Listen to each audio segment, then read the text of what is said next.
रामजीत भैया जिंदाबाद जिंदाबाद जिंदाबाद। हमारा नेता कैसा हो, रामजीत भैया जैसा हो। एक का एक की ए भैया ए भाभी अपन क्षेत्र संख्या 525 गुजरी सिवान से जिला परिषद प्रत्याशी अपन रामजीत भैया खड़ा बारे अपन बहुमत वोट देके रामजीत भैया के जिला परिषद से विजयी बनाई। रामजीत भैया जिंदाबाद जिंदाबाद जिंदाबाद। इनके जितई हाना ये भैया, इनके जितई हाना, हाँ इनके जितई हाना ये भैया, इनके जितई हाना। तोरा मजिद भैया के विजयी बनैया ये भैया, इनके जितई हाना। तोरा मजिद भैया के विजयी बनैया ये भैया, इनके जितई हाना। इनके जितई हाना ये भैया, इनके जितई हाना, हाँ इनके जितई हाना ये भैया, इनके जितई हाना। तोरा मजिद भैया के विजयी बनैया ये भैया, इनके जितई हाना। तोरा मजिद भैया के विजयी बनैया ये भैया, इनके जितई हाना। रामजीत भैया जिंदाबाद जिंदाबाद जिंदाबाद। हमारा नेता कैसा हो, रामजीत भैया जैसा हो।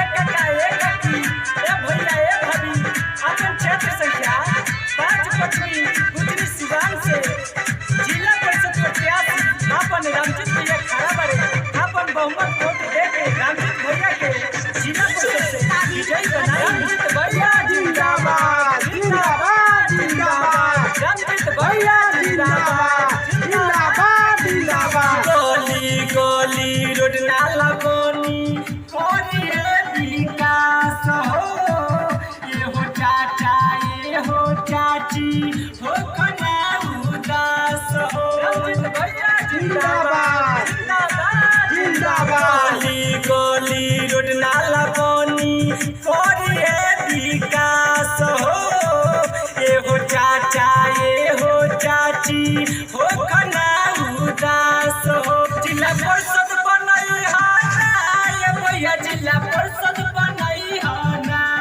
हो जिला परिषद बनई हाना ये भैया, जिला परिषद बनई हाना। तय अपना रामजीत भैया के जितैया ये भैया, विजयी बनई हाना। तय अपना रामजीत भैया के जितैया ये भैया, विजयी बनई हाना। रामजीत भैया जिंदाबाद जिंदाबाद जिंदाबाद। हमारा नेता कैसा हो, रामजीत भैया जैसा हो।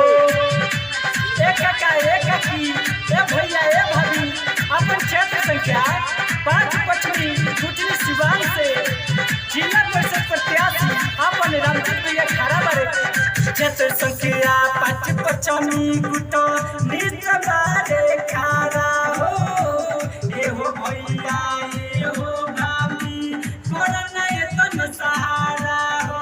रामजीत भैया जिंदाबाद जिंदाबाद जिंदाबाद। क्षेत्र संख्या 525 गुटो निजबारे खारा हो, ये हो भैया ये हो भाभी कोरोना ये तन सहारा हो। इनके जितई हाना ये भैया, इनके जितई हाना, हाँ इनके जितई हाना ये भैया, इनके जितई हाना। तोरा मजिद